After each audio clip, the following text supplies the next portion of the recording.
say ni mu si choi chia ta le em dong el rel na ming vanga tuar jong te chu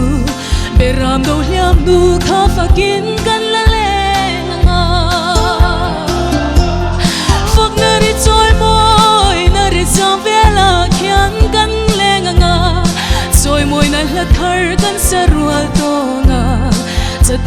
chatuanin limin kan leng del del to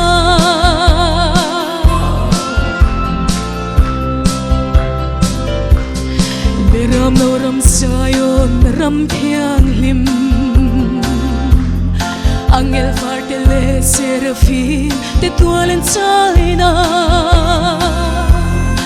ram ga cha khopui moi lung man tam lai tuana ma chuanin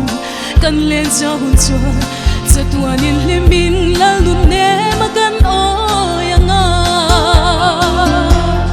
phok na ri choi moi na ri sam vela khian kan lenganga choi moi na la thar kan sarwal to nga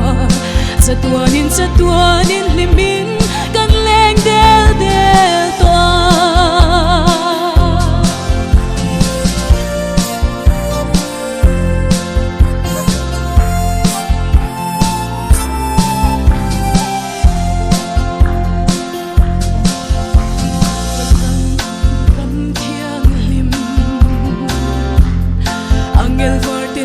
serafim te tualen chaina ram ga cha khopui moi lung man tam lai tualo ma chwani kan len cha hun chuan chatuanin limin la lun ne ma kan oyanga phok na ri choi moi na ri cham vela khian kan lenganga choi moi na la thar kan sarwal to nga chatuanin limin